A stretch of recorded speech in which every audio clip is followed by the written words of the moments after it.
Well, hello all. Here behind me I have my ugliest stealth camping, well, it's not even stealthy, it's just a tarp campsite, and it's been subject to a whole lot of rain, and I'm hoping that it's waterproof. So if I look inside it I put a whole lot of dry firewood,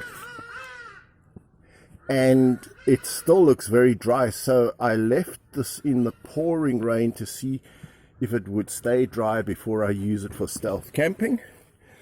It's built on a sort of an A-frame, 4 poles, from which hangs this pole and a tent-shaped structure. Let's just show you on the side. Do you see that puddle of water there? That's where the rain collected, but it didn't go into our tarp shelter. Just have a look at these super ugly pinned together to clear plastic all the way along here. I just pinned it. Those are hardy dars, by the way, that make that terrible noise. So on this side I've got a tarp pinned to a piece of plastic in the form of a tent shape. And on this side, it's even more ugly, and it looks like this. I had to use all the plastics and things I have. The point is that I wanted to see if I could make something out of plastic. Here is our door, and we can just undo this rope here to get into. I put a piece of green DPC plastic here. This has got a few clove hitches that have just come apart. So let's open this. Whoa. So we can get in, and there you see it. The ground looks, when I lift this plastic for the door, I can tie it back. Look, that looks pretty dry. What I want to do is pour out that puddle of water. So I think I'm going to go around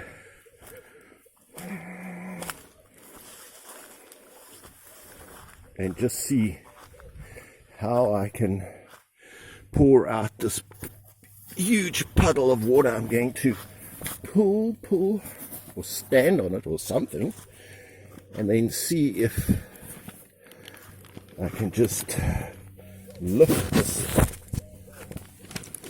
Not really a job for one hand.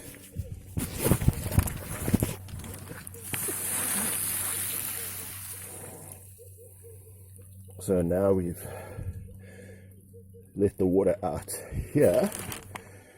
I think in future I would have just pulled this top a bit tighter so that the water won't collect. So there, that looks a little better.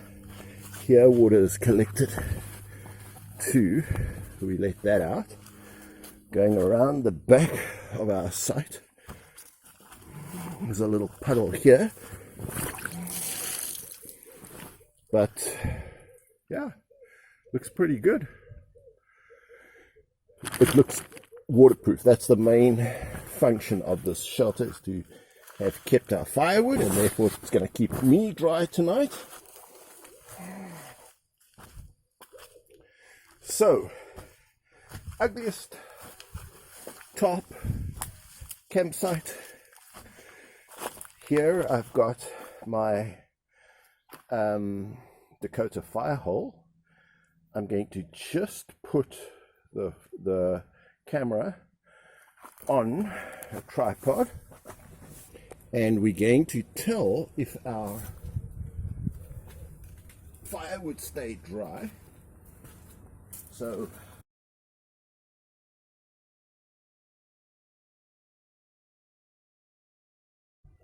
you spray it with methylated spirits and just light it like that.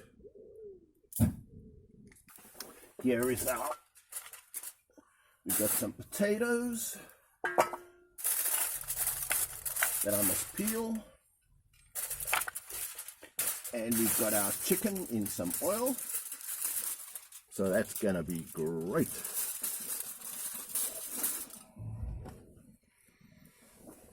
So, fire would seem to have stayed reasonably dry, otherwise it wouldn't be burning like this. I think we can even put our chicken on. Well, I want to thank all of you who watch these videos. You can see the chicken roasting in the background in oil, so expensive with the Ukrainian crisis. We're going to peel some potatoes and throw them in. I guess I would have liked to have used more oil, but hey, the stuff's like gold. Now, I always like to talk about something of interest to me, and I think of interest and importance to most people. And today's topic is the personality of God. What is God's personality? We know his character, God is good. But what is God's personality? And you know the difference between character. Character is a person who you say he's got character when they always do the right thing or the wrong thing. They've got a good or a bad character. But their personalities, are they outgoing? Are they extrovert, introvert? Are they, what? Are they happy-go-lucky? Are they depressed? Are they? What is their personality?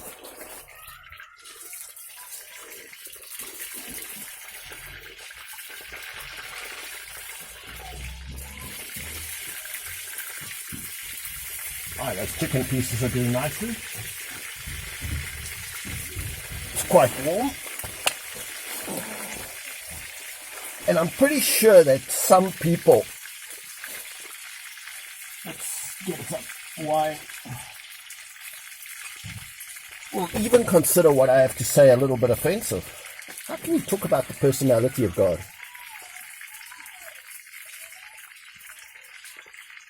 And if you do, how do you do it respectfully?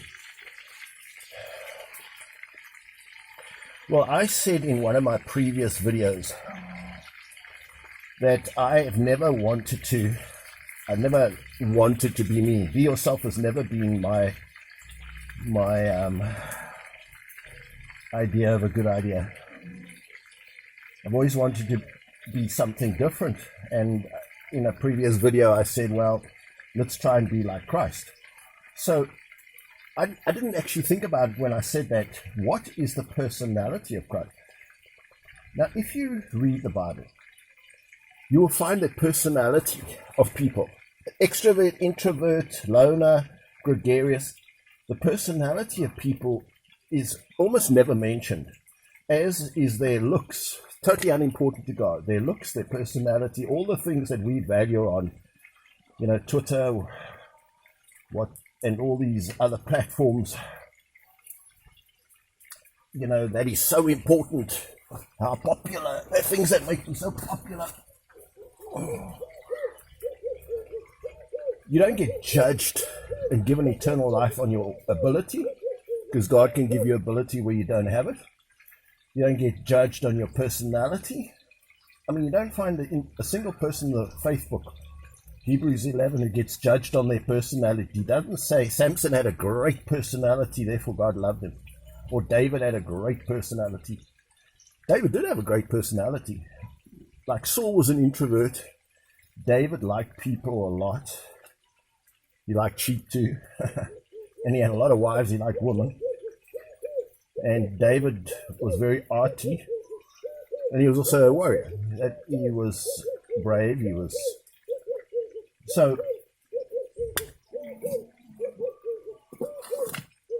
Paul was like an introvert. Saul, King Saul. He had an inferiority complex. But God, that didn't bother God. God called Saul with his inferiority complex and all. So God wasn't judging him. He hid himself in the baggage when they announced that he was going to be king. He was that shy. Shy is part of the personality traits. So as I say, this is such a difficult subject to discuss, but I have something I consider fascinating, which I'd never discussed or thought about when I said, I don't want to be myself. I want to be every day more like Christ. But what was Christ's personality? Now, bear in mind that Christ or God, came and lived among men. And for 30 years he lived in the town of Nazareth. Then he moved to Capernaum in later years during his ministry to be closer to the sea and the public transport, you could say, the boats, the towns in the neighborhood, so that he had a Nazareth was a little bit isolated. Capernaum wasn't. So,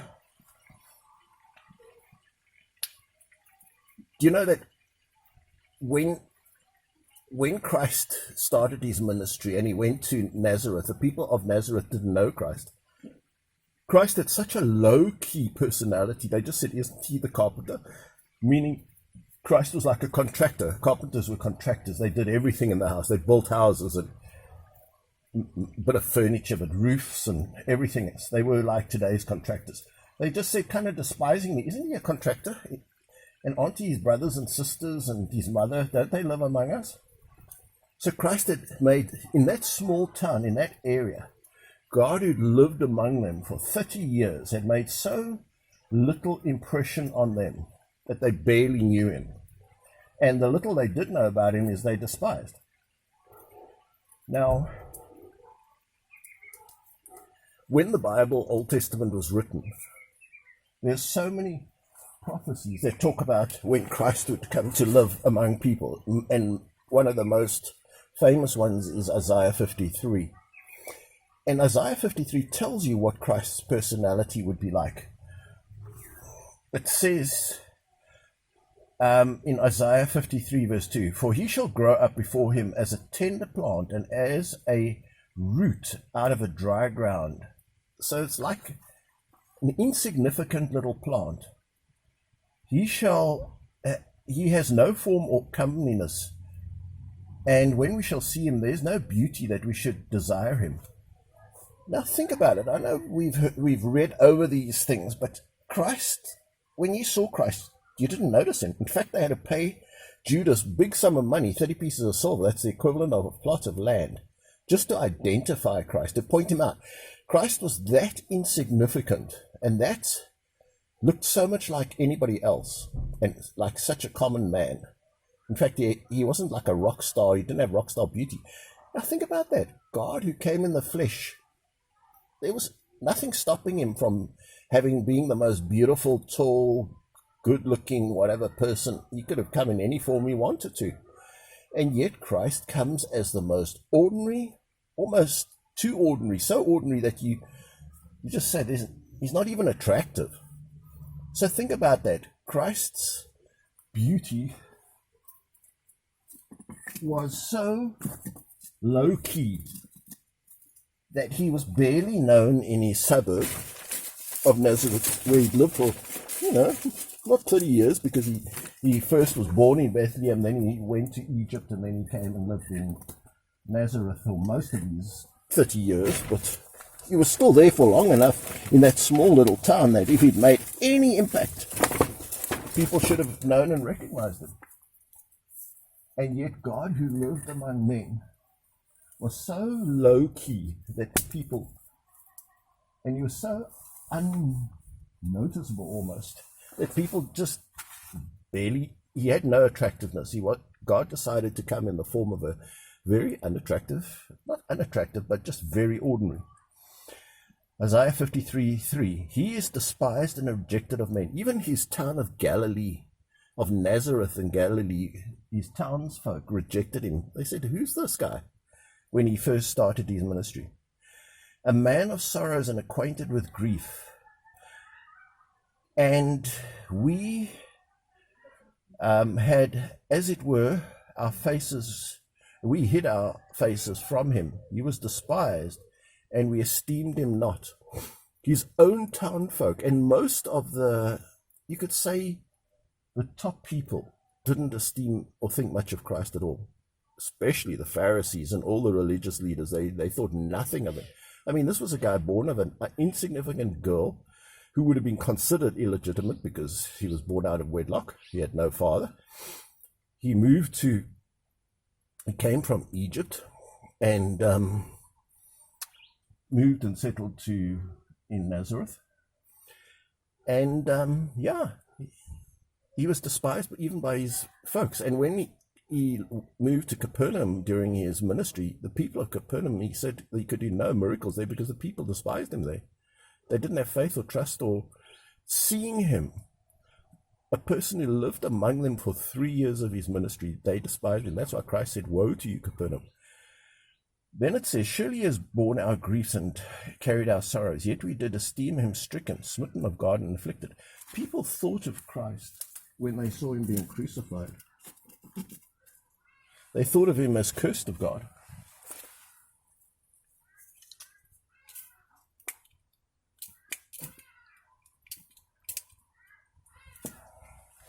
So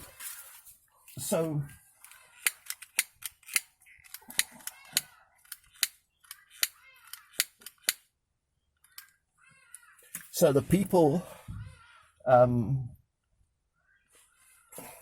looked at him, and they looked at him, and people don't, a sorrowful person, a person who they consider, wow, this guy's a bit of a loser almost, because Christ didn't come as one of the great celebrities of his day. He was basically ignored. Then it says, but he was wounded for our transgressions, he was bruised for our iniquities. The chastisement of our peace was upon him, and with his stripes we are healed. And if you look at the way he was, even the crowd called for him to be crucified. He was despised after all he had done, all the miracles. I mean, if Christ hadn't performed miracles, can you imagine? He would not have been noticed. He would have just been another teacher with not a very big following. But the fact that he could raise people from the dead and cure people gave him an audience. But even after he'd raised people from the dead and cured so many people in that area, they still called for him to be crucified. How do you explain that? How do you explain that a healer, a teacher, was so almost low-key that the Pharisees could persuade the people to call for him to be crucified? I'm just going to get this going again.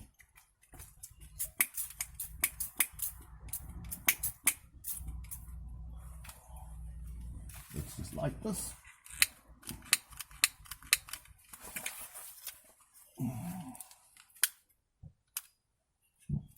There we go.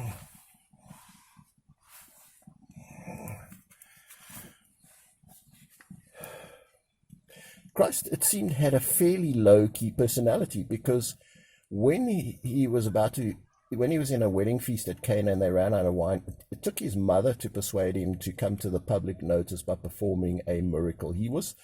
His natural personality was not to stand out and to be noticed by the crowd. And it took his mother saying to the servants there, well, whatever he tells you, do it. And so he took his first miracle, turning water to wine, was at the behest of his mother. But he didn't want to come into the limelight. Christ was very low-key, had a very low-key personality. Then it says, he was oppressed and he was afflicted, yet he opened not his mouth. Imagine that. He wasn't like a big orator, a big personality, a big, how can you say it, a big extrovert. He just shut up when he was on trial. That's a certain personality type. That's almost like shy. That's almost like introverted. That's almost like a very low-key personality. And even John the Baptist, who was the one who first identified Christ as the Messiah,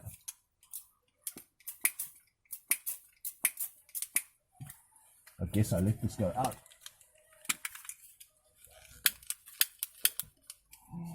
I should have paid more careful attention to it. We'll get it going again.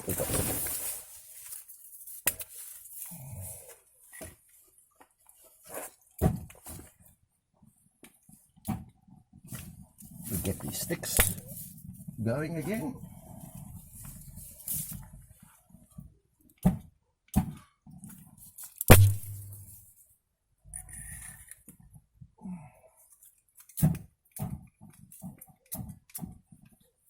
Even John the Baptist was beginning to have doubts that he looked at Christ, he said, "You're so low key, we were expecting something much more noticeable." Christ was so low key, he had to send his disciples 2 by 2 ahead of him, so that when he arrived in a village, he would have an audience of people who would be ready to be healed and who would listen to him. It wasn't like Christ would arrive in the town and be the life and soul of the party. He needed the help of his disciples sent out 2 by 2 to attract the crowds, and then he would have the ability to heal them. And it seemed like people were more attracted or drawn to Christ because he performed miracles than they were. I mean, obviously he was the greatest teacher that ever lived, but they were more drawn to his ability to heal than they were to, you could say, any personality traits which he had. Now, John the Baptist had quite a big personality, because people went out into the wilderness to hear John the Baptist, and he was, quite a force to be reckoned with. But I think it's just wonderful to think that Christ, God in the flesh, had such a low-key personality, such a underplayed, sort of understated type of personality, that it caused even offense to John the Baptist, who thought, "Come on, get up and do something, be noticed, make an impression." And when at the end of Christ's ministry, he didn't have much to show for it. If Christ had just died and not come back from the dead, the movement would have died out instantly. It wasn't like people thought, "Wow, here is a huge movement with, and it wasn't the big personality of Christ that drew people to Christianity. It was the fact that he was raised from the dead. So the movement almost died out when Christ was on the cross. If the people hid and were hiding away, and it was at its most precarious, Christianity. But the fact that Christ came back from the dead and was seen by so many hundreds and thousands of people, that resulted in, there's something to this movement, that someone comes back from the dead and promises to raise and start a kingdom, and there is something to the story about a kingdom, an everlasting kingdom. Then another scripture, which I think tells you quite a lot about the personality of Christ, is Isaiah 61. "The Spirit of the sovereign God is upon me, because the Lord has anointed me to proclaim good news to the poor, to bind up the brokenhearted, to proclaim freedom for the captives, and the release from darkness for the prisoners." And you could see Christ went to all the lowly people. So Christ wasn't someone who hobnobbed with the rich and famous and the great of the land. He's going to the captives, the brokenhearted, the poor, the prisoners. I mean, that is God's personality, to hobnob and to sympathize, and he was more at home with those people than with the rich, elite, famous, and religious of his day. And it says in Isaiah 42, "I'll put my spirit on him. He will bring justice to the nations. He will not shout nor cry out or raise his voice in the streets. A bruised reed shall he not break, and a smoldering wick he will not snuff out." That's Isaiah 42, verse 1. Christ didn't cry out even in judgment. He wasn't a big noise in the streets. He was a quiet person who people would go to for healing, and then he would teach them.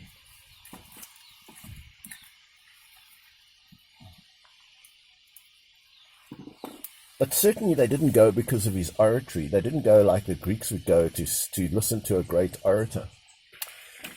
Okay, take this as an example. Rejoice greatly, daughter Zion. Shout, daughter Jerusalem. See, your king comes to you, righteous and victorious, lowly and riding on a donkey, on a colt, on the foal of a donkey.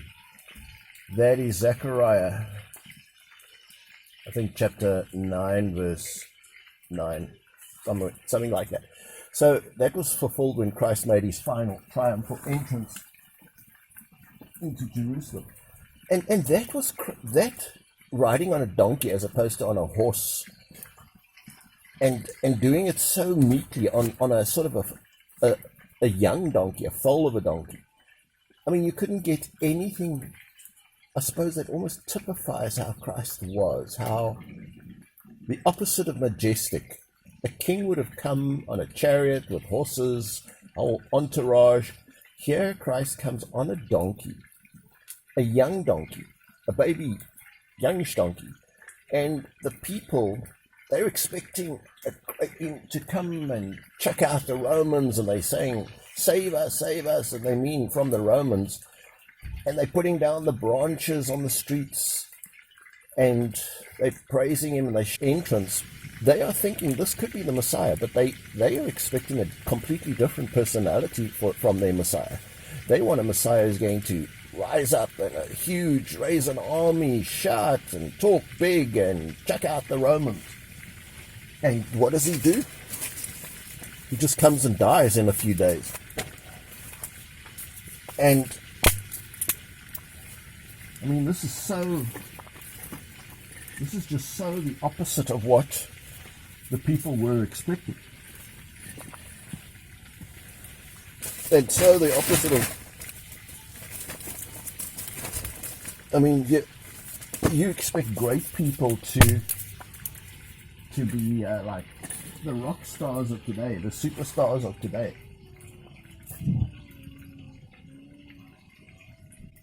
You know, they're the popular, handsome, thousands of likes,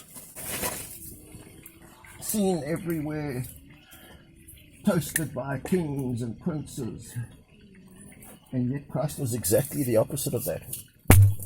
He came on a donkey, goes to the temple, he chucks out the money changers. I mean, he doesn't chuck out the Romans. And yeah, I think it's just absolutely wonderful when I think about it, how, let's suppose you were going to put on the personality of Christ. I know we've got to all put on the character of God, which is to love God and to love man. But the personality of Christ, you know, we spend so much time worrying about our personality. Oh, I'm an introvert. Oh, I'm not liked. Oh, people may not think good of me. All of those things never seem to matter at all. God doesn't judge people on those things. The things we spend all our time worrying about, the thing you could almost say all these youngsters spend all their youth worrying about. Oh, I want to be popular. Oh, I want to be gregarious. Oh, I want to be part of the in crowd. I want to be sociable.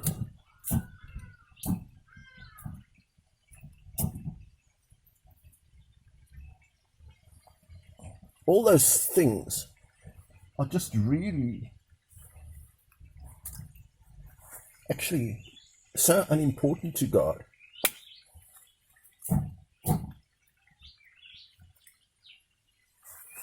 So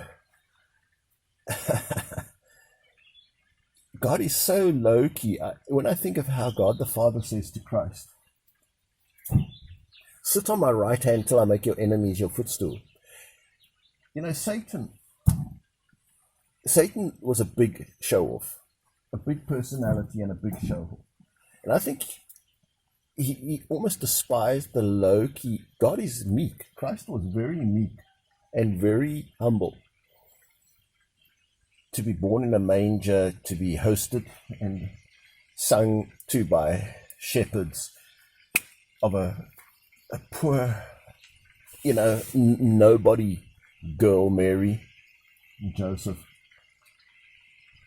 And God is, it's so interesting how God chose that as the way for his lowly son.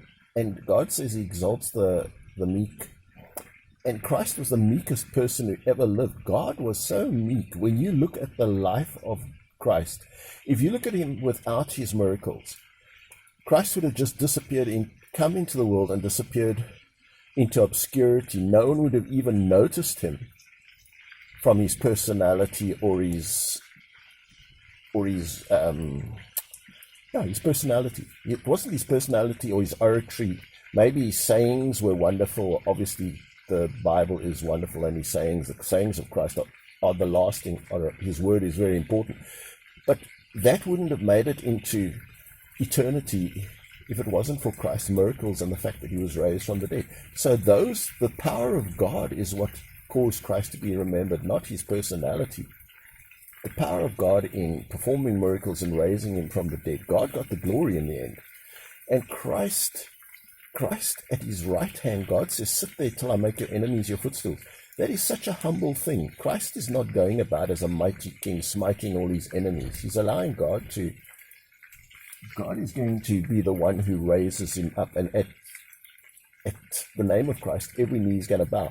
The moment the demons almost despised Christ.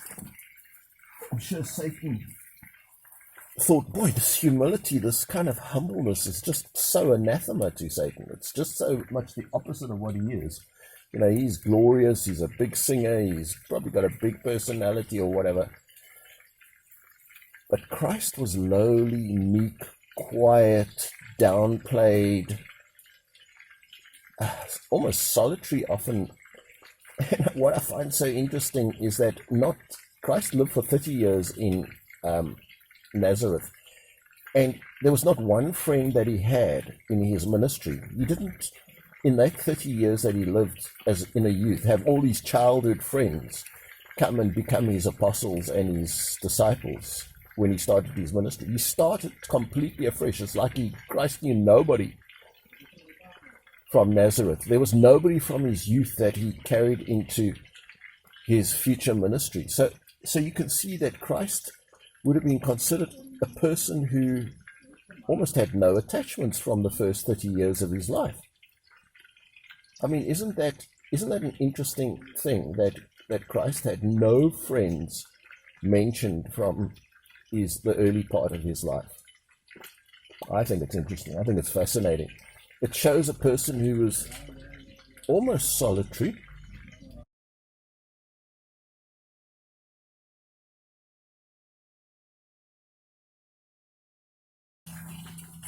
So, let's see how we are doing here.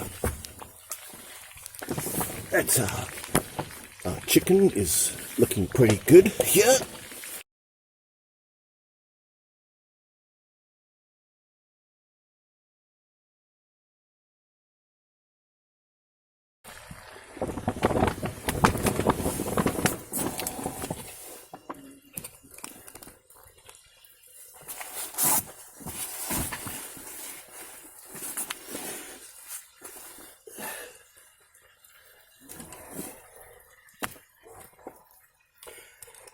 So I take great comfort from the fact that if the great God of the universe can have such a low-key personality and come in such a low-key way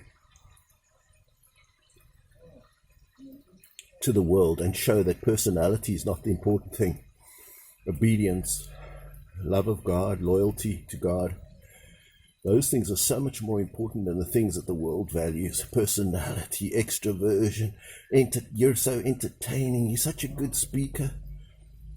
All those things are really so unimportant when you look at what was important for Christ. And when you look at his personality, there was no emphasis at all placed on Christ's personality.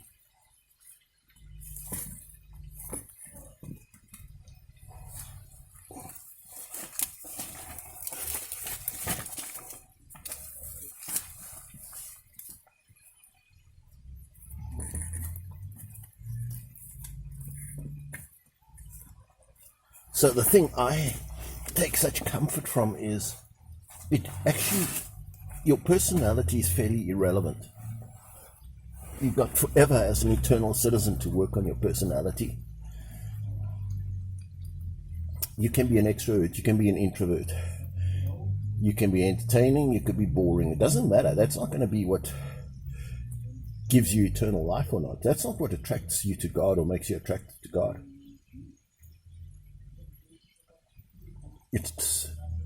And doing the will of God has got nothing to do with personality. You can see that Christ came, deliberately talked about it, broadcasted, bragged about it, that he was a man of sorrows. We despised him. He was lowly. He's very meek. He comes on a donkey. He entered the world and the world didn't know him, didn't hobnob with the rich and famous. So these things, all these things that, man, that we consider so important, were irrelevant. So we can rejoice in our own personality. God leaves you to have your own personality. You can be an introvert, you can be an extrovert, you can be social, you can be you're not allowed to be antisocial, but if you like I used to make model airplanes, I could spend days on my own just cutting balsa wood and covering them with silk or with fabric or with tissue paper, and then flying them with we had a baby bee petrol-powered engine. We'd fly those things. And just rejoice in your personality. Don't feel, I wish I was this person with 1 million likes on YouTube and Instagram and Facebook and Snapchat and TikTok and whatever these things are. You're not the Kim Kardashian. Those things that impress people don't make any impression and score no points with God. Absolutely 0 points, because you could see if they did, Christ would have come with all of those. He would have ticked all those TikTok boxes, and he would have got the most likes, and he would have been the most noticed. No, Christ.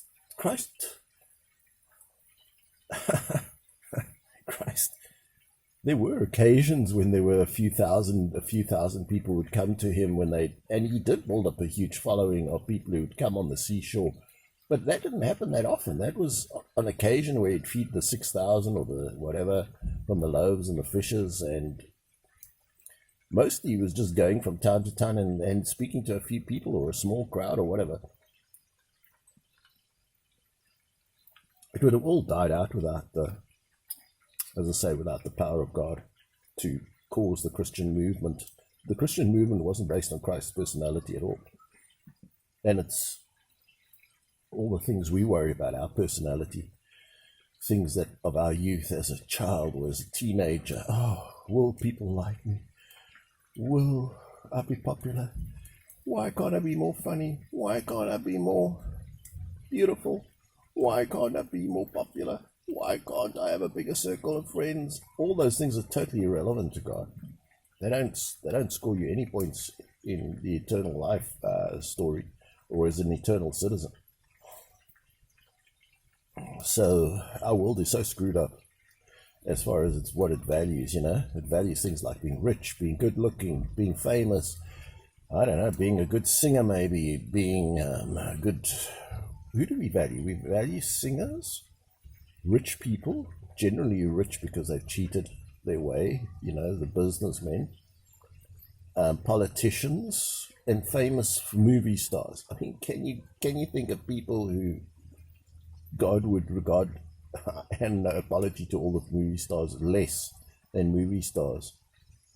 Honestly, you couldn't care a brass fig about the fact that they act well in a movie. In fact, Christ condemned hypocrites, which is what you do when you're an actor. You're a hypocrite. There's nothing wrong with being an actor, but I'm just saying it carries no weight with God.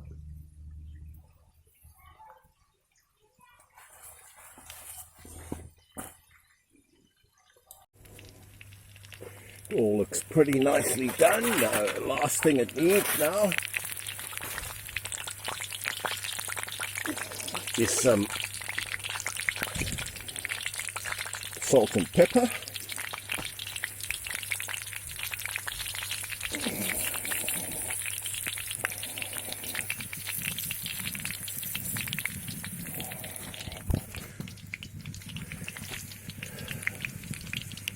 And there we go.